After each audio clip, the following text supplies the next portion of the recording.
జరుగుతున్న పరిస్థితులను బట్టి మనం ఆలోచించగలిగితే కనుక మానవుని యొక్క నివాసమైన ఈ భూగోళము పతనానికి చేరిపోతుందని మనకు అర్థమవుతుంది.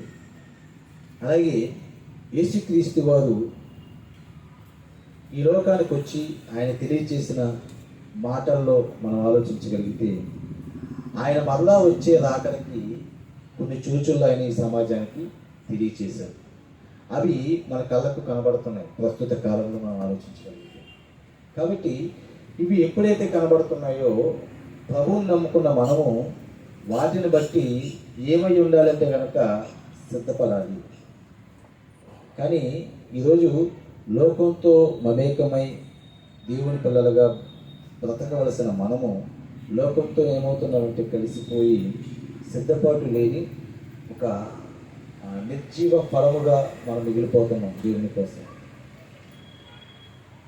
కాబట్టి ఈరోజు కొన్ని మాటలు మనం ఆలోచించగలిగితే కనుక అసలు ప్రపంచం ఇప్పుడున్న పరిస్థితులను బట్టి, ప్రపంచంలో జరుగుతున్న ఈ పరిస్థితులను బట్టి మనం ప్రభువు మనకు తెలియజేసిన మాటల్ని ఎలాగ అర్థం చేసుకుని మన జీవితాన్ని సిద్ధపరచుకోవాలి కొన్ని మాటలు మనం నేర్చుకుందాం. ఒకసారి మత్తయి సువార్త 24వ అధ్యాయము, మత్తయి సువార్త 24వ అధ్యాయము 3వ వచనం నుంచి కొన్ని మాటలు మనం చదువుకుంటూ ముందుకు వెళ్దాం. మత్తయి సువార్త 24వ అధ్యాయము 3వ వచనం నుంచి యేసుక్రీస్తు వారు ఒలివ కొండ మీద కూర్చుని ఉన్నప్పుడు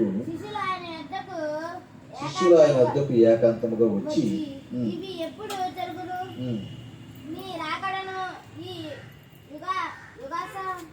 చదువుతాం జాగ్రత్తగా ఉండండి. ఇక్కడ యేసుక్రీస్తు వారు ఒక ఒలివ కొండ మీదకి వెళ్ళి ఏకాంతంగా కూర్చున్నారు.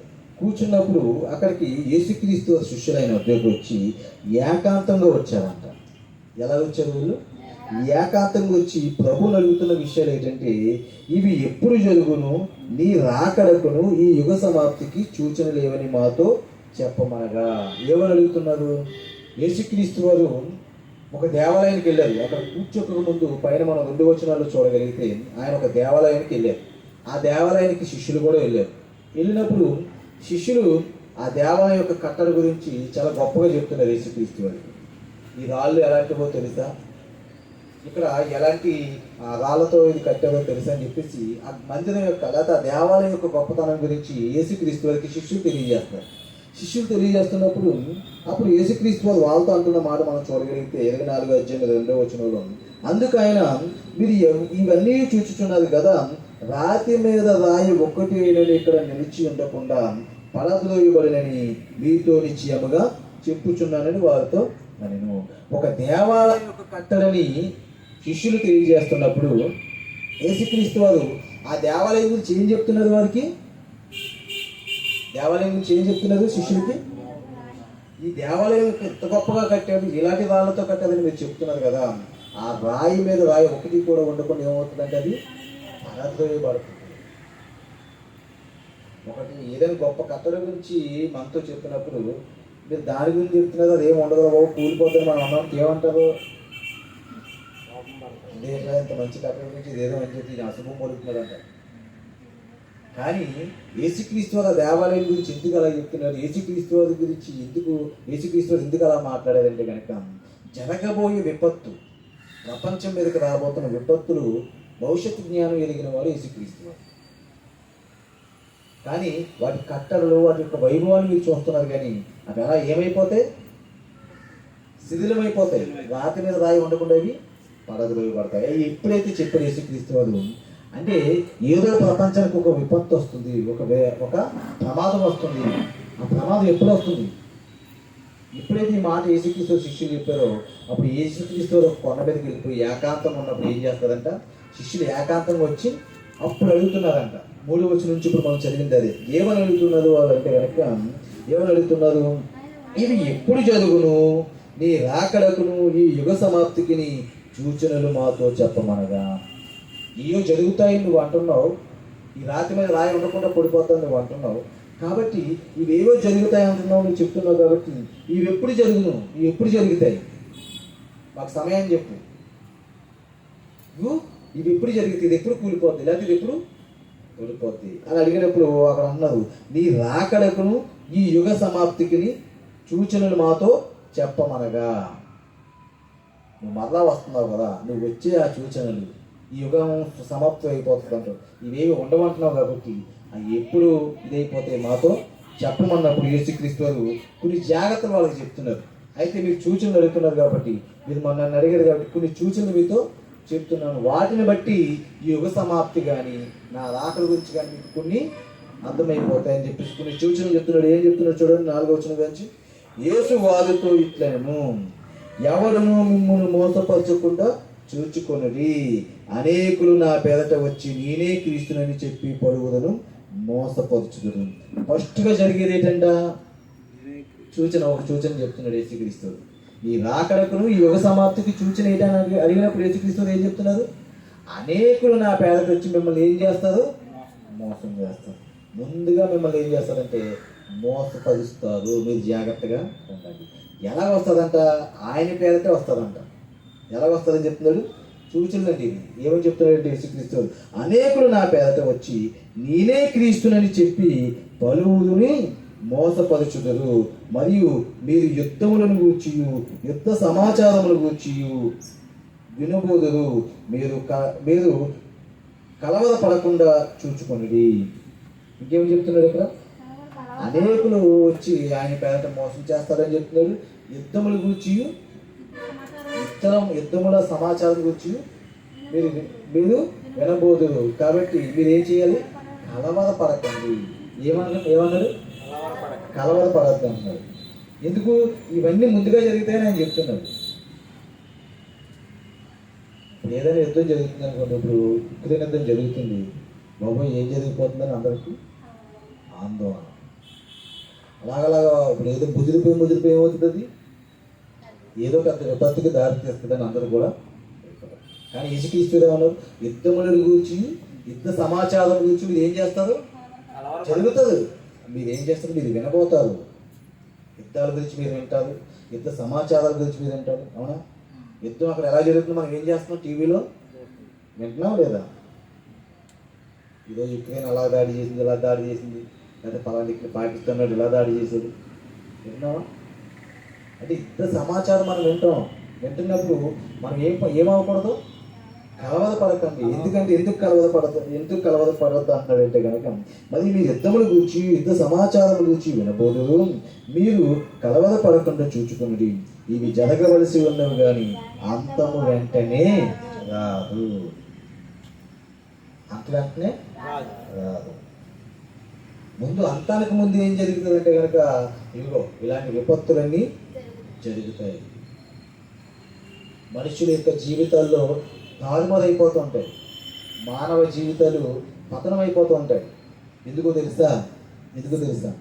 నోవాహు కాలంలో కూడా ఒక విపత్తు వస్తుందని దేవుడు ఏం తెలియజేశాడు? వారికి సువార్తను తెలియజేశాడు. ఆ విపత్తు వస్తున్నప్పుడు మీరందరూ కూడా ఆ ఒక్క జలప్రలయంలో నుండి రక్షింపబడడానికి ఆనాటి కాలంలో నోవాహు ఆ జలప్రలయం నుండి మిమ్మల్ని రక్షించడానికి వానలో కూర్చోమని ఎన్నోసార్లు ఆ వారు కట్టేలోగా ఎన్నోసార్లు వాళ్ళకి తెలియజేశారు. కానీ వారు వినలేదు. అలాగే ఇప్పుడు జరుగుతాయని చెప్పిన యేసుక్రీస్తు విపత్తులన్నీ కూడా మానవ సమాజం మీదకి వస్తాయి. యుద్ధాలు జరుగుతాయి, యుద్ధ సమాచారాలు మనం వింటాం. కానీ మనం ఏమవుతాం? మనం కలవరపడకూడదు. ఎందుకంటే దేవుడు నమ్ముకున్న మనకి దేవుడు ముందుగా ఇస్తున్న ఒక భరోసా ఏంటంటే కనుక ఇవన్నీ జరుగుతాయి. ఈ జరుగుతున్నప్పుడు మీకు ఒక అర్థమైపోవాలి, ఏంటి? యుగాంతం దగ్గర పడుతుంది, యుగం అంతమైపోతుంది అని మీకు తెలియాలి. ఆయన రాకడ సమీపముగా ఉందని మనకు అర్థం కావాలి. ఇంకా అక్కడ ఏం జరుగుతాయంటే కనుక ఆయన రాకడకు ముందు ఏం జరుగుతాయి అన్నాడు చూడండి. 7వ వచనంలో జనము మీదకి జనమును, రాజ్యము మీదకి రాజ్యమును వచ్చును లేచును, అక్కడక్కడ కరువులను భూకంపములను కలుగును, ఇవన్నీ వేదనలకు ప్రారంభము. ఆయన రాకడకు ముందు ఎన్నో వేదనలు, ఆ వేదనలకు ప్రారంభం. ఏదో ప్రారంభం అంటే రాజ్యం మీదకి రాజ్యం ఏమవుతుంది? లేచునంట. రాజ్యం మీదకి రాజ్యమును, జనము మీదకి జనమును లేచును, అక్కడక్కడ ఏమొస్తాయి? కరువులు. ఇంకేమొస్తాయి? భూకంపాలు. శ్రీలంకలో ఏంటి? కరువు. కోడిగుడ్డు రేట్ ఎంత అంట అక్కడ? పెట్రోల్ రేట్ ఎంత విన్నారా?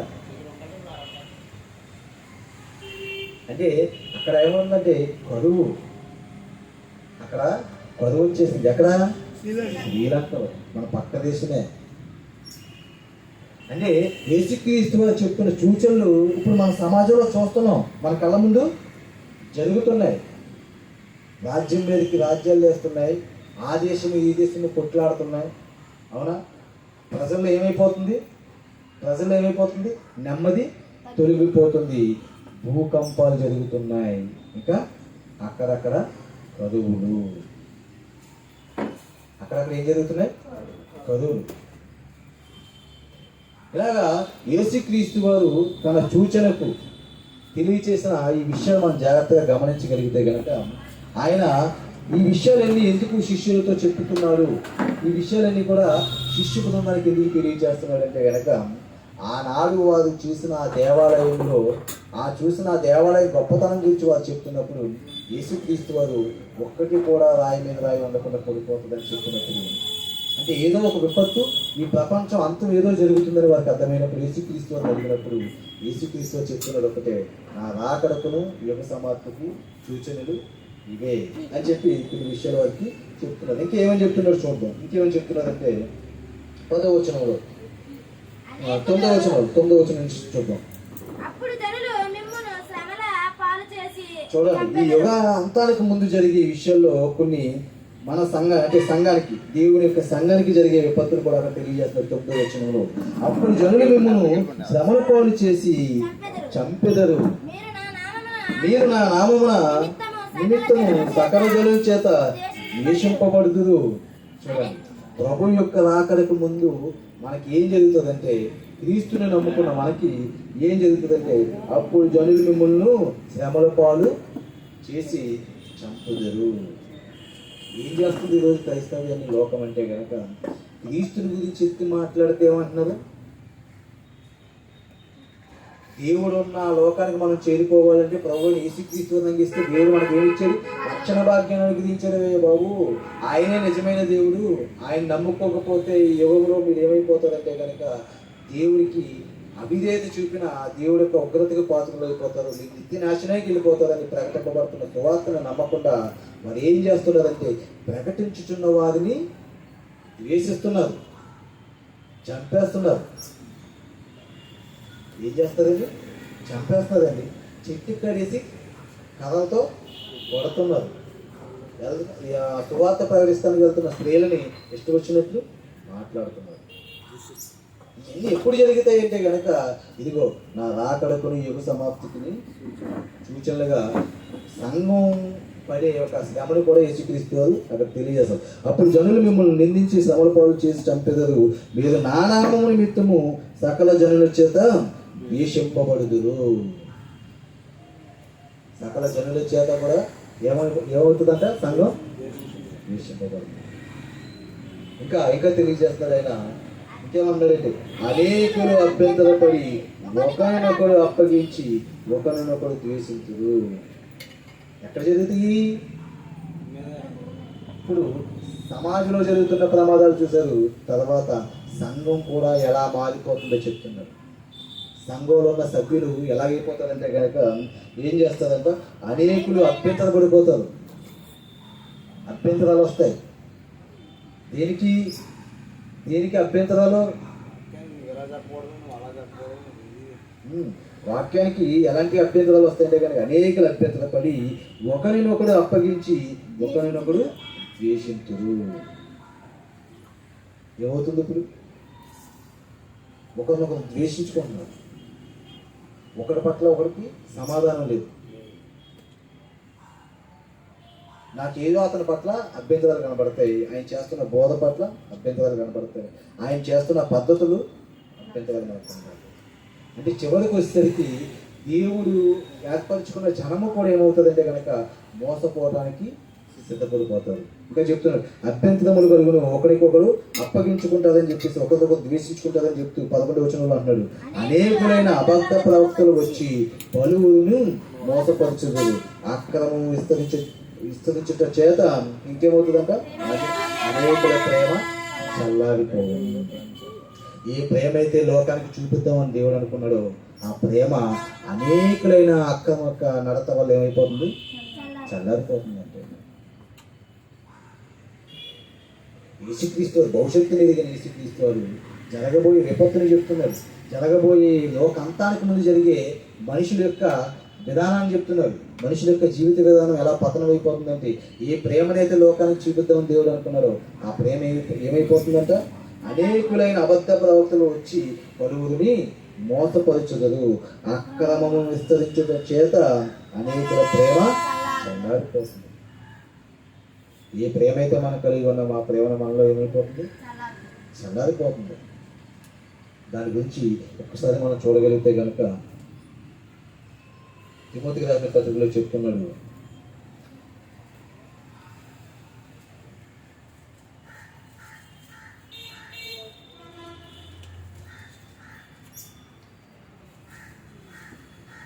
రెండో తిమోతికి రాసిన పత్రిక 3వ అధ్యాయం ప్రారంభం నుండి మనం చూడగలిగితే కనుక అనేకుల ప్రేమ ఎందుకు చల్లారిపోతుందో அவர் చెప్తున్నారు. చూడండి 3వ అధ్యాయం ప్రారంభం నుంచి చూడండి. అంత్యదినములలో అపాయకరమైన కాలములు వచ్చినని తెలుసుకున్నాడు. ఏవి అంత్యదినాలు? ఇగో ఈ అంతానికి వెళ్ళిపోతున్న, ఈ లోకం ముగిసిపోతున్న తరుణంలో ఈ అంత్యకాలంలో ఏం జరుగుతుందంట, అపాయకరమైన కాలములు వచ్చినని తెలుసుకోండి. ఎలాంటి కాలంలో మనం బ్రతుకుతున్నామంట, అపాయకరమైన ఓ పక్క నుంచి యుద్ధాలు జరుగుతున్నాయి, ఓ పక్క నుంచి కొదువు వస్తుంది, ఓ పక్క నుంచి మత గొడవలు జరుగుతున్నాయి, ఓ పక్క నుంచి కులాల గురించి కొట్టు తెచ్చిపోతున్నారు, ఒక పక్క నుంచి ప్రాంతాల గురించి కొట్టు తెచ్చిపోతున్నారు. ఆ బీహార్లో ఇలాగ 5 విజయవాడలో ఏం చేస్తారు, ట్రైన్ తగలేడేస్తారు. ఏం జరుగుతుంది ప్రపంచంలో అంటే కనుక ఎక్కడ మానవ సమాధానం అనేది లేదు. అంత్యకాలంలో అపాయకరమైన కాలములు వచ్చును. అపాయకరమైన కాలంలో మనం ఉన్నాం.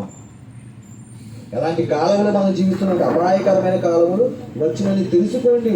ఎందుకంటే మన చుట్టూ జరుగుతున్న పరిస్థితులను బట్టి మనం ఎలాంటి పరిస్థితుల్లో మనం జీవిస్తున్నాం మనకి అర్థమవుతుంది. 2వ వచనంలో అన్నారు, ఎలాగనగా మనుషులు స్వార్థప్రియులు, ధనాపేక్షులు, బెంకములాడువారు, అహంకారులు, దూషకులు, తల్లిదండ్రులకు అవిధేయులు, కృతజ్ఞత లేనివారు, అపవిత్రులు, అనురాగరహితులు, అతిథి ద్వేషులు, అపవాదికులు, అజితేంద్రియులు, క్రూరులు, సద్వన ద్వేషులు, ద్రోవులు, మూర్ఖులు, గర్వాంధులు, దేవుని కంటే సుఖానుభవం ఎక్కువగా ప్రేమించేవారు, పైకి భక్తి గలవారే ఉండి దాని శక్తిని ఆశ్రయించిన వారే ఇందురు, ఇట్టి వారికి విముఖులవై ఉండుము.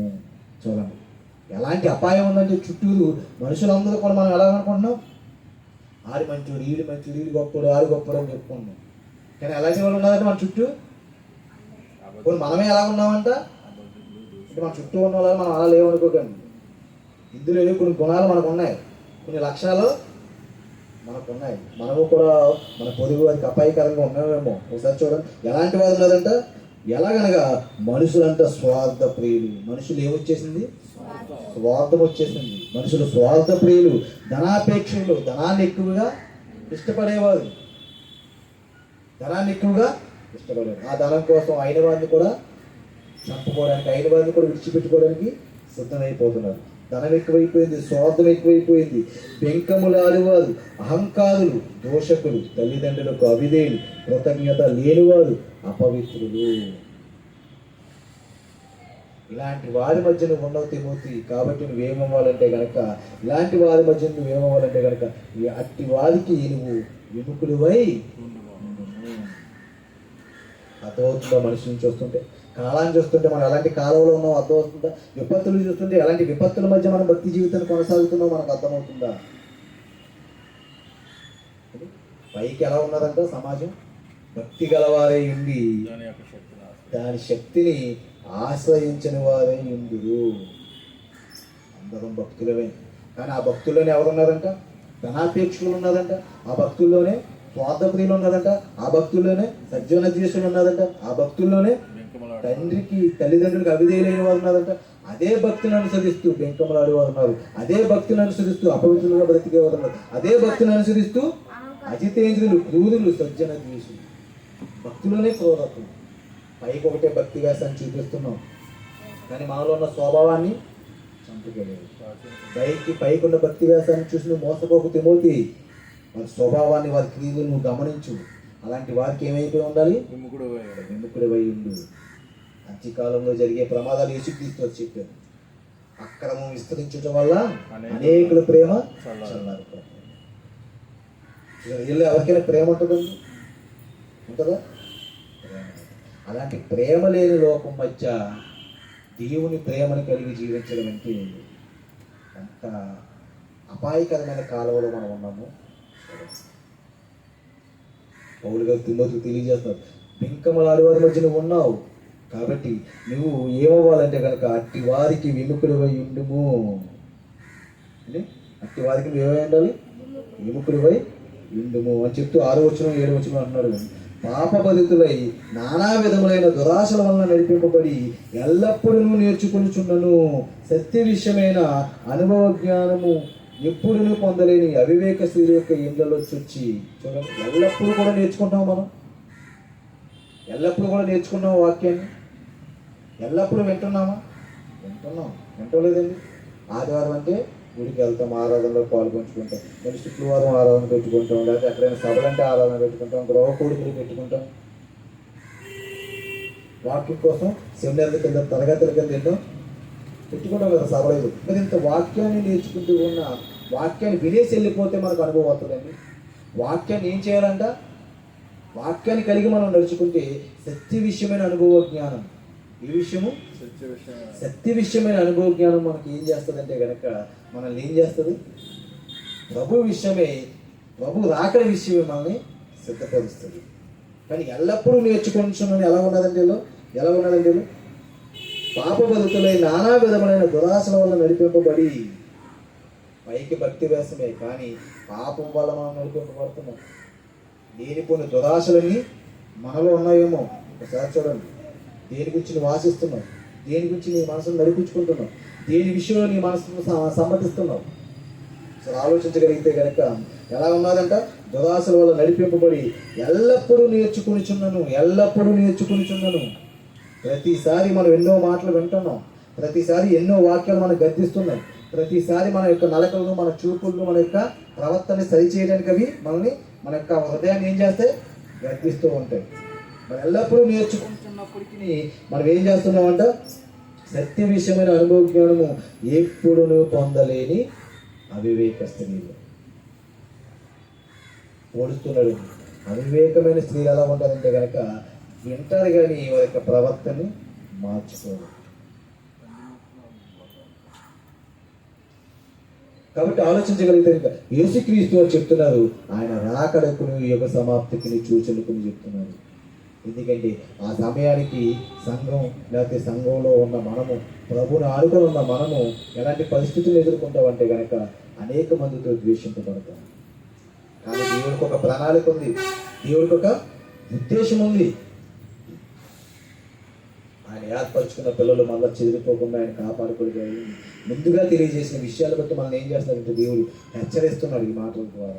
చూడండి, ఇంక ఎలాంటి ప్రమాదాల్లో మనం ఉంటామని తెలియజేస్తాడు. మళ్ళీ అక్కడికి వచ్చి మనం చూడగలిగితే మత్తయి సువార్త 24వ అధ్యాయము 13వ వచనం 13-14 వచనం చూపుతుంది కదా. అంతము వరకు సహించేవాడు ఎవడు వారే రక్షింపబడును. ఎంతవరకు సహించాలంట?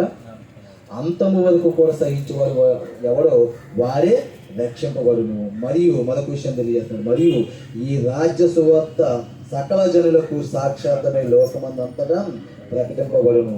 అటు తర్వాత అంతము వచ్చును. అంతం వరకు కూడా మనం సహనం కలిగి సహించేవారే ఉండాలి. సహించేవారు ఎంతమంది ఉన్నదే? పౌలు గారి కాలంలోనే, సంఘంలోనే అనేక మంది మళ్ళీ వెళ్ళిపోయేవారు లోకానికి. సంఘం పట్ల వస్తున్న శ్రమలు కానీ, సంఘం చేయవలసిన కార్యక్రమాల్లో కానీ, లేకపోతే సంఘాన్ని చెరపడానికి వచ్చిన అబద్ధ క్రీస్తులు, అబద్ధ బోధకులు అనేక మంది వచ్చి సంఘాన్ని చెరపడానికి ప్రయత్నిస్తున్నప్పుడు పౌలు గారు అంటుంటారు, నాకు ఈ చింత ఒకటే కాదు కానీ ఆ సంఘముల గురించి యొక్క చింత కూడా నాకు మరి ఎక్కువగా ఉన్నదే అంటారు కొరింథీ రాసిన పత్రికలో.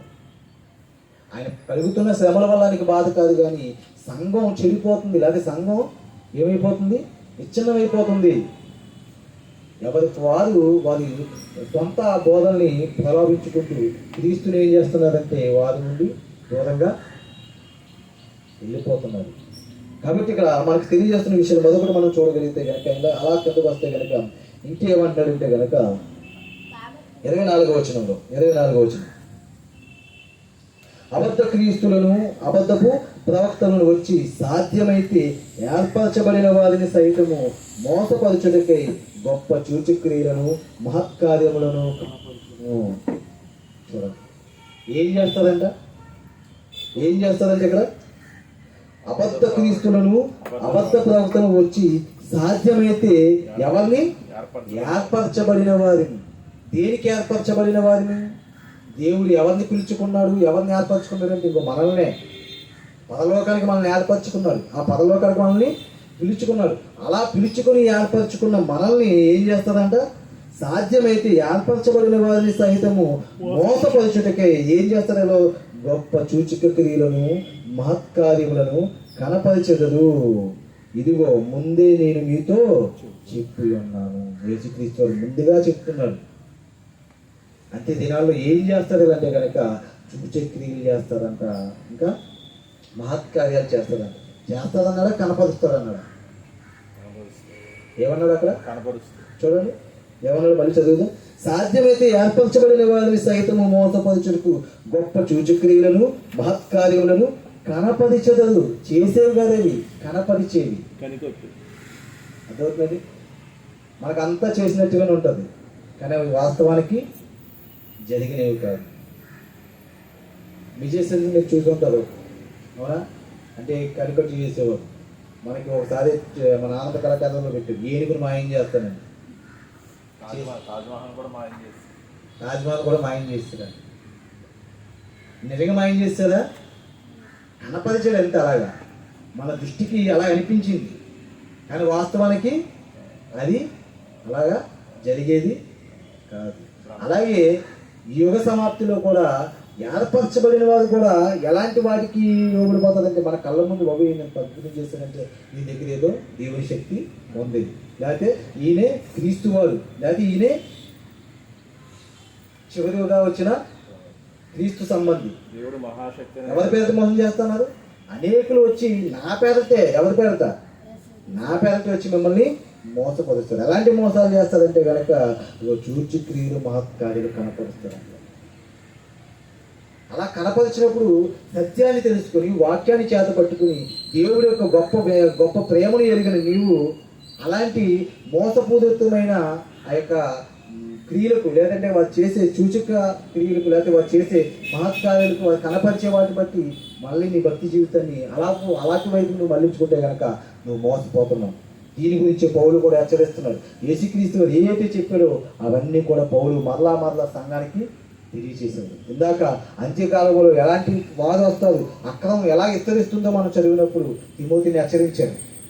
ప్రజలు ఎలా మారిపోతాడో హెచ్చరించాడు. ఇదే విషయమై మళ్ళీ పౌలు గారు హెచ్చరిస్తున్నారు. ఎక్కడ తెలుసు? దశలోనికి రాసిన పద్ధతిలో చూడండి ఒకసారి. అబద్ధ క్రీస్తులు అబద్ధ ప్రవక్తలు వచ్చి ఎలాంటి సూచక్రియలు, ఎలాంటి మహత్కార్యాలు మన ముందు కనపరుస్తారో అని అక్కడ చెప్తున్నాడు. ఒకసారి మనం చూడగలిగితే దశలోనికి రాసిన పత్రిక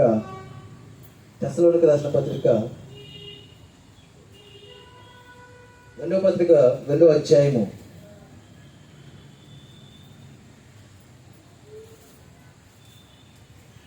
2వ అధ్యాయము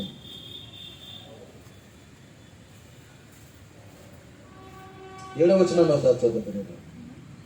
7వ వచనం. ధర్మ విరోధ సంబంధమైన మర్మము ఇప్పటికే క్రియ చేయుచున్నది కానీ ఇది వరకు అడ్డగించేవాడు మధ్య నుండి తీసివేయబడి వరకు అడ్డగించును. ఏంటంటే ధర్మ విరోధ సంబంధమైన మర్మం ఇప్పటికే ఏం చేస్తుందంట? క్రియ, పని జరిగించేస్తుంది. ఏ పని ఇది? ధర్మ విరోధ సంబంధమైన క్రియ. అంటే దేవుడికి విరోధమైన పనులు జరిగిపోతున్నాయి, క్రియలు ఎలా జరిగిపోతున్నాయి కిందకు వస్తే చెప్తున్నారు. అక్కడ చెప్తున్నట్లు 9వ వచనంలో 8వ వచనం కానీ చూద్దాం, బాగా అర్థమవుతుంది. 8వ వచనం కానీ అప్పుడు ధర్మ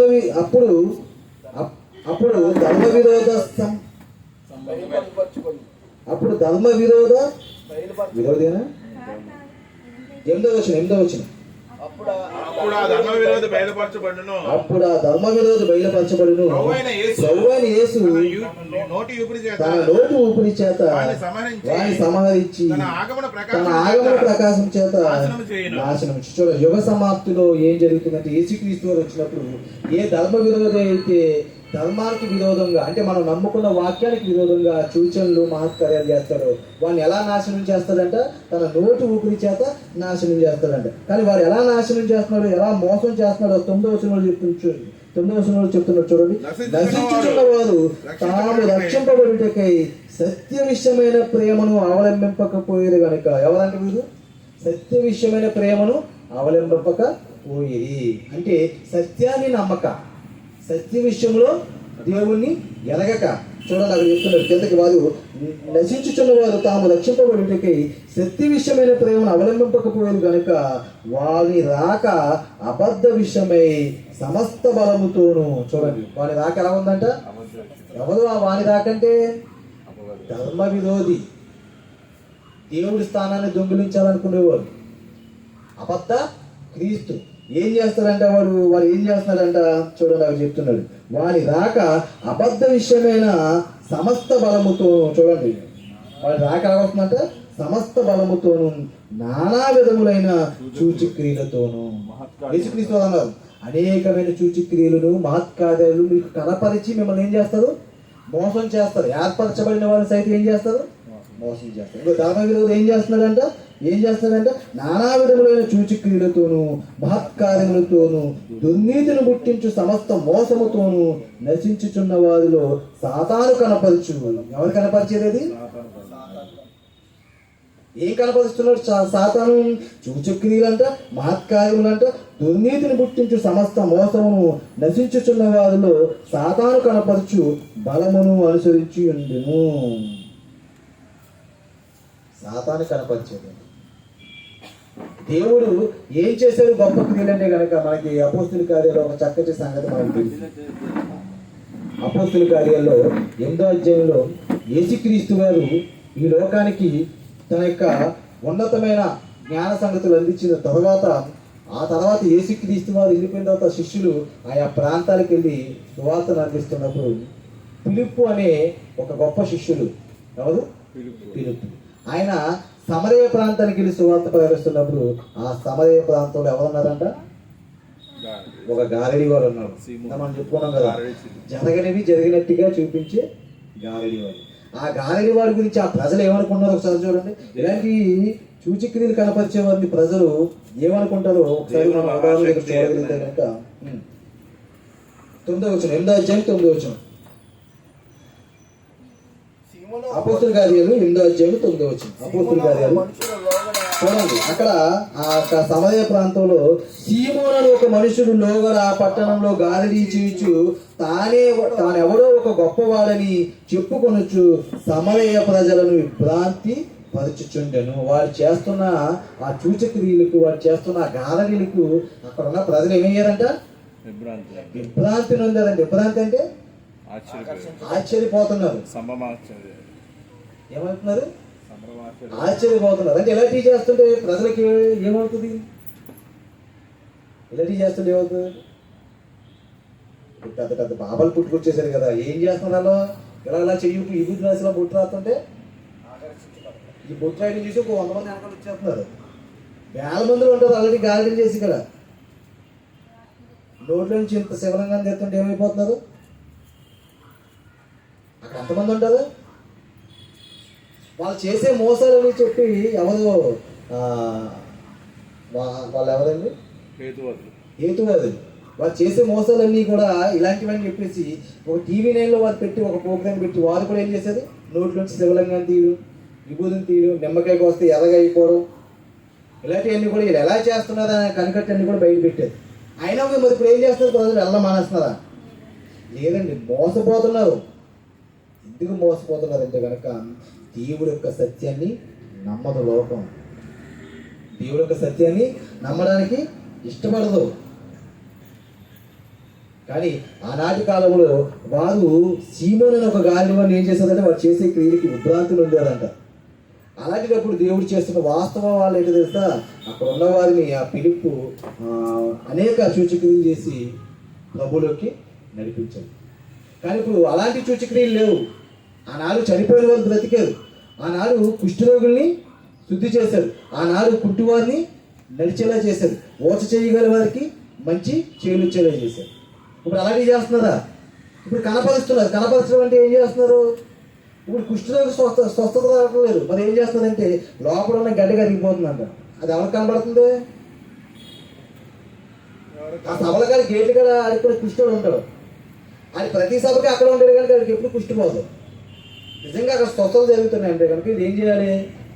అక్కడ ఉన్న కుష్ఠుడు కూడా అవునా చూస్తారు కదా. అప్పుడు పేతురు గారు శృంగారమైన పేతురు గారు దేవాలయానికి వెళ్ళినప్పుడు ఎప్పటి నుంచో అడుక్కున్నాడంట. కాళ్ళు లేనివాడు అడుక్కున్నాడా? యేసు నామమున నువ్వు దిగ్గులు లేగానే లేచి నడుస్తున్నాడు. అక్కడ ఉన్న వాళ్ళందరూ ఏం చేశారు? చూశారు. వీడు మన కళ్ళ ముందు అడుక్కున్నాడు కదా, ఎంతకాలం వీడు పుట్టిన కానీ ఇదే పరిస్థితుల్లో ఉన్నాడు కదా, ఇప్పుడు నడుస్తున్నాడు కదా అని చూశారు. కానీ ప్రతి ఎన్నో క్రైస్తవ సభలు మన ఆస్ట్రకాలు జరుగుతుంటాయి. అక్కడ చాలామంది ఒక ఆయనకైతే కొల్లు రాక వచ్చేస్తుంటాయి, ఆ కొల్లు ఆయన లేదా కృష్ణుడు చాలా మంది ఉంటారు. వీళ్ళెవరికి స్వస్థత కావాలి. ఆ స్టేజ్ మీదకి ఎక్కడి వరకు స్వస్థత కలుగుతుందంటే ఎందుకంటే కలిగిన స్వస్థత ఏంటి? కనపరుస్తున్నారు. లోపల గడ్డ పోయిందని, నాకు ముందు ఆ క్షయవ్యాధి ఉందండి అది పోయిందని, లేదా కిడ్నీలో రాళ్ళు తొలగిపోయాయని. ఎవరు చూసి వచ్చారండి? అవా అప్పుడు ఏం చేశారు శిష్యులు? యేసుక్రీస్తు ఏం చేశారు? గుడ్డివారికి కళ్ళు ఇచ్చారు. నువ్వు ఇవ్వగలుగుతున్నావా? ఇప్పుడు అంత పోవలేదేంటి అంటే మోసాన్ని ఎలా కనపరుస్తున్నదో గమనించలేని ప్రపంచం. అందుకే శక్తి విషయమైన ప్రేమ నుండి మనం ఏమవ్వకూడదు, తొలగిపోకూడదు. పౌలు గారు అందుకే అన్నారు తెస్సలోనికీయులకు, ఆ మోసాన్ని ఎవరిస్తున్నదంట? అలాగ మోసపోతున్నది. ఎంత సత్యాన్ని నువ్వు చెప్పినా నమ్మని వారికి మోసపోయే శక్తిని కూడా ఎవరిస్తున్నారు తెలుసా? దేవుడే ఇస్తున్నారు. చూడండి ఆ మాట, తెస్సలోనికీయులకు రాసిన పత్రిక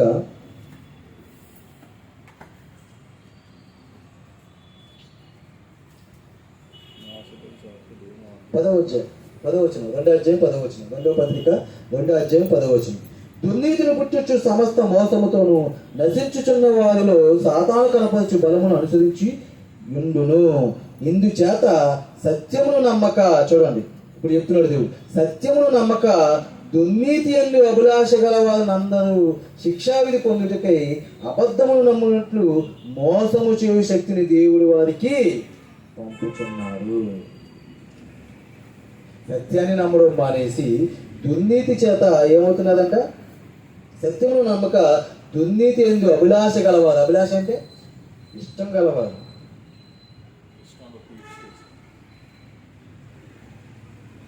మనకి ఏదైనా వెళ్ళామంటే వెంటనే జరిగిపోవాలి, వెంటనే జరిగినట్టుగా మనకు కనపరచాలి. అలాగే కనపరిచే శక్తిని, మోసపోయే శక్తిని ఎవరిస్తున్నదంట? ఎవరిస్తున్నారు? అభిలాష గల వారు అందరూ శిక్షా విధి పొందుటకై. వీరికి ఏమీ రెడీ చేశాడు దేవుడు? శిక్ష. ఆ శిక్ష సత్యాన్ని నమ్మకుండా దుర్నీతి చేత వారి యొక్క జీవితాలు నడిపించుకోవడానికి ఎవరైతే అభిలాషిస్తున్నారో, ఎవరైతే ఇష్టపడుతున్నారో అలాంటి వారికి దేవుడే శిక్షణ ఏం చేశాడంట? ఖరారు చేశాడు. అందుకే శిక్షావిధి పొందుటకై వారిని ఏం చేశాడంట? అబద్ధములు నమ్మట్లు మోసము చేసే శక్తిని దేవుడు వారికి పంపుచున్నారు. దేవుడే వారికి మోసము చేసే శక్తిని పంపుతున్నారు. ఎందుకంటే నువ్వు ఎప్పుడైతే సత్యాన్ని నమ్మవో, ఎంతకాలం అయితే ఆ దేవుడి గురించి, ఆ దేవుడి మనసు నువ్వు ఎరగవు, చూస్తాడు. ఏ మోసానికి అయితే యొక్క దురాశకరమైన అభిలాషలకు నువ్వు ఇష్టపడుతున్నావో వాటికి నిన్ను విడిచిపెట్టి నిత్యనాశనానికి పంపించేస్తాడు. ఏదేస్తున్నాడు దేవుడు? ఏర్పరచబడిన వారు ఎవరో, నిత్యనాశనానికి సిద్ధపరచబడిన వారు ఎవరో వారిని ఏదేస్తున్నాడు. అందుకే ఈ చివరి దినాల్లో, ఈ అపాయకరమైన దినాల్లో, ఇటువంటి దినాల్లో ఎవరో అబద్ధ ప్రవక్తలు చెప్పేవి, ఎవరో అబద్ధ క్రీస్తులు చెప్పే మాటలు మనం నమ్మకుండా వాక్యం, మన దగ్గర ఉన్న వాక్యాన్ని, జీవవాక్యాన్ని మనం నిరంతరం ధ్యానించుకుంటూ ఎలాంటి విషయాలు, ఎలాంటి జాగ్రత్తలు తీసుకోవాలి, ఎలాంటి మనసుని మనం కలిగి ఉండాలి దేవుడు మనకు ముందుగానే హెచ్చరిక చేశాడు. అనేక అబద్ధ ప్రవక్తలు అబద్ధ క్రీస్తులు వచ్చి ఏర్పరచబడిన వారిని సైతం ఏం చేస్తారు? మోసం చేస్తారు. నేను మీతో ముందుగానే మోసపోకండి. ఎలాంటి మోసాలు జరుగుతున్నాయో మనం చూస్తున్నాం. సత్యాన్ని బట్టి జీవించేవారు కొందరైనా దేవుడికి సంతోషం. మనం ఏమవకూడదు? మోసపోకూడదు. ఎందుకంటే ఇలా మోసపోయి చివరికి ఏమవుతుందంటే ఏదైతే ప్రపంచం అంతం అవుతుందని యేసుక్రీస్తు వారు చెప్పారో అలాంటి అంతం దగ్గర పడేసరికి మన జీవితం ప్రభువునందు స్థిరంగా వాక్యంలో కట్టుకొని ఉండకపోతే గనక ఇదిగో మన జీవితం చివరికి నాశనాన్ని పడుతుంది.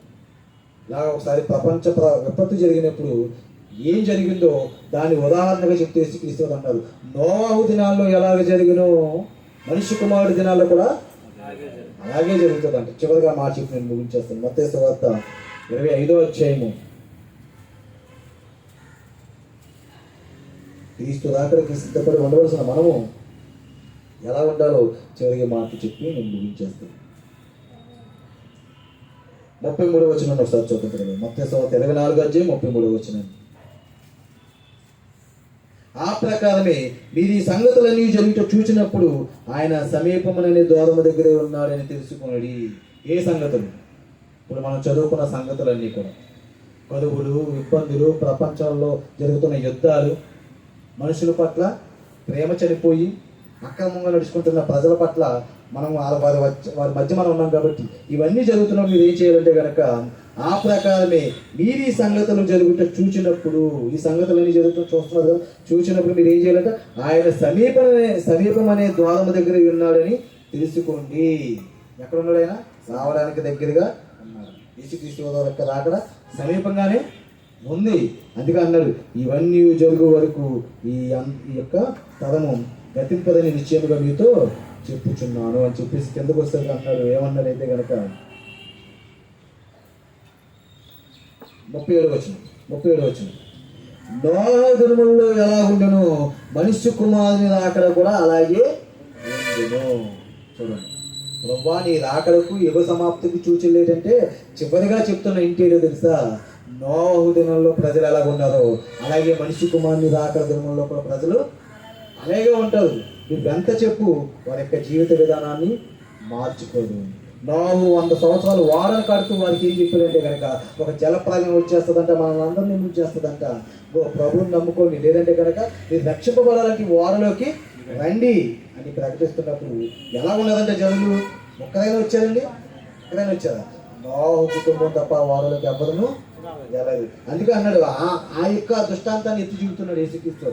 నోవహు దినాల్లో ఎలా ఉండిన మనిషి కుమారుడు అక్కడ దినముల్లో కూడా అలాగే ఉండను. ఇప్పుడు కూడా మనుషులు మారండి, మీరు మోసపోకండి, అలాంటి విషయాల పట్ల మీరు జాగ్రత్తగా ఉండండి, వాక్యాన్ని నమ్మండి, వారు చేస్తున్న కనుకట్లు ఇవన్నీ మీరు జాగ్రత్తగా గమనించండి అని ఎంత చెప్పండి, వినదండి, వినదు.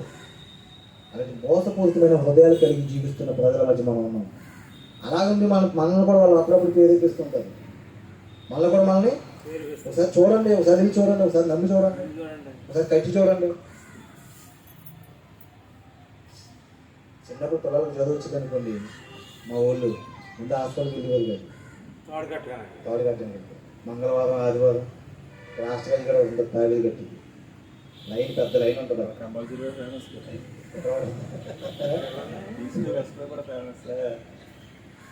ఇది జ్వరం తగిలి వెళ్ళిపోయేది ముందు తాడు కట్టండి. హాస్పిటల్ కాదు, కాలు పట్టుకుందమ్మా కాలు కట్టుకోకుండా అందరూ చేసుకున్నారు. ఏయో పెట్టేసి చేస్తున్నారు. అది చిన్నవి మనకు చెప్పేవి, కానీ బయట జరుగుతున్న అక్రమాలు ఎన్నో దేవుడి పేరట. అది గమనించగలిగే మనసు నీకు ఉండాలంటే, వాక్యం నీకు ఎలా ఉండాలంటే చాలా శ్రద్ధగా వినాలి, వాక్యం బాగా అర్థం చేసుకోవాలి, దేవుడిని అర్థం చేసుకోవాలి. దేవుడు అర్థమవుతే ఏది మోసమో, ఏది చీకటో, ఏది వెలుగో, ఏది అబద్ధమో, ఏది నిజమో మనకి తెలుసుకుంటున్నాం. అందుకే ఎలాంటి హృదయాలు కలిగి ఉండాలి మనం? వెలుగు సంబంధమైన హృదయాలు కలిగి, వాక్యపు హృదయాలతో మనం ప్రతిదాన్ని చూడాలి. అలా లేదా నోవహు దినాల్లో అలాగే ఉండిపోయారు వాళ్ళు. మనం గమనించలేదు, ఒక జలప్రలయం వస్తుందని గమనించలేదు, ఇప్పుడు పెద్ద విపత్తు వస్తుందని గమనించదు, ఈ లోకం అంతమైపోతుంది కూడా ఈ లోకం గమనించదు. అందుకే ఎలా ఉంటుందంటే అక్కడ చెప్తున్నాడు, ఉదాహరణకి ఏమని చెప్తున్నాడు, నోవహు దినముల్లో ఎలా ఉండునో మనుష్య కుమారుడు అక్కడ కూడా అలాగే ఉండను. జలప్రలయములకు ముందటి దినములలో నోహు వారులకు వెళ్ళిన దినము వరకు వారు తినుచు త్రాగుచు పెండి చేసుకొనుచు పెండికిచ్చుచు నుండి జలప్రలయము వచ్చి అందరినీ కొట్టుకొని పోవు వరకు ఎదగకపోయేది. ఇప్పుడు దాకా ఎదగలేదంట. అలాగే జలప్రలయం వచ్చేసి కొట్టుకుపోతుంది కదా వాళ్ళు. ఎదగకపోయేది అంటే ఇప్పుడు కూడా ఎలా ఉంది? యేసుక్రీస్తు ఇలాంటివి జరుగుతాయని చెప్పారు, వాటికి మనం సిద్ధపడి ఉండలేదనుకోండి, మనం కూడా అంతే. మనం ఏమవ్వాలి? సిద్ధపడాలి. జరుగుతున్న పరిస్థితులను బట్టి మన యొక్క భక్తి జీవితాన్ని మనం కాపాడుకునే ప్రయత్నం చేసుకోవాలి. లేదా వారితో పాటు మనం కూడా అలాంటి మోసాలు కలిగిన అసలు అలాంటి మోసంలో నేను ఉన్నాను, నా కుటుంబం ఉందా, నా పిల్లలు ఉన్నారా, ఎలా నేను జీవించాలి, ఇలాంటి సమయంలో ఎలాంటి భక్తి నేను అనుసరించాలి? భక్తి వేషం వేసుకుని ఉండాలా, లేదా నిజమైన భక్తి కనపరచడానికి దేవుణ్ణి మన వైపుకు మళ్ళించుకోవడానికి ఎలాంటి ఆలోచన కలిగి మనం ఉండాలి? తిమోతికి చెప్తున్నాడు, యేసుక్రీస్తు చెప్తున్నాడు, తిమోతికి పౌలు చెప్తున్నాడు, అలాంటి వారికి ఏమైతే ఉండాలి? విముఖుడమై ఉండు. అలాంటి వారు మన చుట్టూ ఉన్నారండి. మన బంధువుల్లో, మన స్నేహితులు అందరిలో ఉన్నారు. జాగ్రత్తగా గమనించుకోవాలి. ఎందుకంటే వాళ్ళతో పాటు మనం కూడా ఏమవుతాం? కొట్టుకొని పోతాం. ఎలా ఉందంటే జలప్రలయం వచ్చి కొట్టుకొని పోయే వరకు వారు ఎరగకపోయేది. అలాగనే మనిషి కుమారుని అక్కడ ఉండును. సేమ్ ఇంకా అలాగే ఉంటుంది. ఇదే మీకు సూచన, ప్రజలు మారరు, మిమ్మల్ని మీరు కాపాడుకోవడమే. అంతవరకు ఎవరైతే సహిస్తాడో వాడు రక్షణ పొందుతాడు, వాడే రక్షింపబడతాడు. అంతవరకు సహించేవాడే. అందుకే ఒకే ఒక మాట చెప్పేస్తాడు యేసుక్రీస్తు వారు. ఏంటో తెలుసా? పౌలు గారు ఎత్తుతారు ఆ మాట, నీ భార్యను నువ్వు రక్షించుకుంటూ నీలో నీకు ఏమి తెలియదు. మన పాత నిబంధన గ్రంథంలోకి వెళ్ళిపోతే కనుక అక్కడ హెజ్కేలు గ్రంథంలో చెప్తారు, ప్రపంచం మీదకి ఇలాంటి విపత్తులు వస్తున్నప్పుడు అలాంటి దేశంలో యోబు, నోవాహు, దానియేలు ఇలాంటి వారు ఉన్నను వారి భక్తిని బట్టి వారు రక్షించుకుంటారు, కానీ వారి పిల్లలు కూడా రక్షింపబడరంట. వారి పిల్లలు ఒకవేళ యోబుకి కానీ లేకపోతే దానియేలుకి కానీ అలాంటి వారికి పిల్లలు ఉంటే కనుక ఎవరి భక్తిని బట్టి వారే రక్షింపబడతారు. అలాంటి పరిస్థితుల్లో ఉన్నాం. ఇప్పుడు నా భార్య ఎలా ఉందని, నా భర్త ఎలా ఉన్నాడని, నా పిల్లలు ఎలా ఉన్నారు, వారిని బట్టి నీ భక్తిని, నీ విశ్వాసం నువ్వు కోల్పోకూడదు. యోబు ఉన్నాడు. యోబు ఏం చేశాడు? ఇంకా ఎంత చేసిన దేవుడు నువ్వు ఈ దేవుని దూషించి చనిపోవడం మానేసిన భార్య సలహా ఇస్తుంది. ఏమన్నాడు? మూర్ఖురాలు మాట్లాడినట్లు మాట్లాడు. దేవుడి వల్ల మనం మేలు అనుభవించాలా, కీడు అనుభవింప తగదా? యెహోవా ఇచ్చును, యెహోవా తీసుకున్నాను ఉంటుందండి. ఒక్కోసారి ఇంట్లో పరిస్థితుల వల్ల ఆ కుటుంబంలో గలిబిలి, అందరూ భక్తిగా ఉంటుందని అనుకోకండి.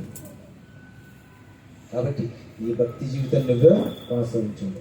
దేవుడితో నీకున్న సంబంధాన్ని నువ్వే కొనసాగించుకో. నీ భార్య సలహా ఇచ్చిందను, నీ భర్త సలహా ఇచ్చాడను, నీ పిల్లలు ఏదో చేశాడను, ఇలాంటి దాన్ని బట్టి నీ యొక్క దేవుడికి నువ్వు దూరంగా ఉండడానికి ఇష్టపడదు.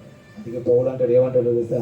అది శ్రమ అయినను, వస్త్రహీనత ఏదైనాను ప్రభువైన యేసుక్రీస్తు యొక్క ప్రేమను నన్ను ఎడబాపవు, ఎడదీయలేవు అంటాడంటే.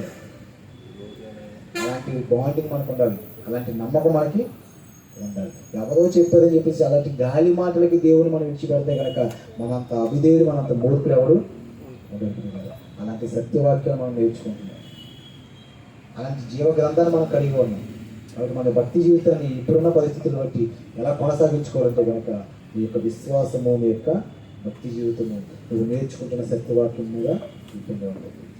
ఆ వాక్యమే నీకు అన్ని విధాలా చూపించేది. ఏది మోసపోతున్నావో, ఏది మోసకరమైనదో, ఏది అబద్ధమో, ఏది వెలుగుని చూపించేది. కాబట్టి నేర్చుకుంటున్న వాక్యాన్ని బట్టి, ఇప్పుడు జరుగుతున్న పరిస్థితులను బట్టి దేవుడికి అనుకూలమైన జీవితాన్ని ఎలా మార్చుకుంటావు నీవే నీ వాక్య బట్టి నిర్ణయించుకో. ప్రార్థన చేసుకుంటాం. మహాపరిశుద్ధ ప్రేమగల కృపగల దేవా, మీకే వందనాలు, స్తుతులు స్తోత్రములు. మీ మహాకృపను పొందుతాను. మీ ప్రియకుమారుడు మా రక్షకుడైన యేసుక్రీస్తు అంటారు. ఈ లోకానికి రాకముందునైనా జరిగే విపత్తులు తండ్రి, మనుషుల మధ్య జరిగి నేను ఘోరాది ఘోరమైన నేను అక్రమ క్రియలునైనా నేను తెలియచేశాను. నేను యొక్క ఉన్నతమైన ఈ మాటలు తండ్రి నన్ను తండ్రి నేను ఇప్పుడున్న పరిస్థితుల్లో తండ్రి నా భక్తి జీవితాన్ని మీకు అనుకూలంగా తండ్రి మనం నడిపించుకోవడానికి కావాల్సిన విశ్వాసాన్ని, నిరీక్షణను, ప్రేమను మాకు అనుకరించి మీరు నడిపించండి. ఉన్న మాటలు తండ్రి దగ్గర గ్రహించి నేను ఈ లోకంలో ఉన్న వాటికి కాకుండా తండ్రి, లోకంలో నేను జరుగుతున్న మోసాల వైపు కాకుండా తండ్రి, మీ సత్యవాక్యాన్ని చేత పట్టుకుని మీరు ఎదుగుదాం ఇక్కడ చూపించండి తండ్రి. మీరు అంగీకరించండి. మీ కుటుంబాన్ని నేను దీవించి మీరు బలపరచండి. ఆయన విన్న వాక్యం బట్టి నేను 30 60 100 ఫలింపచేసి ఈ బిడ్డలుగా మేము అందరం కూడా తండ్రి మీ కుమారి కళాకు సహాయం తెచ్చాను. యేసు వారి పరిశుద్ధ నామమున ఈ ప్రార్థన అడిగి వీడుకుంటున్నాను తండ్రి.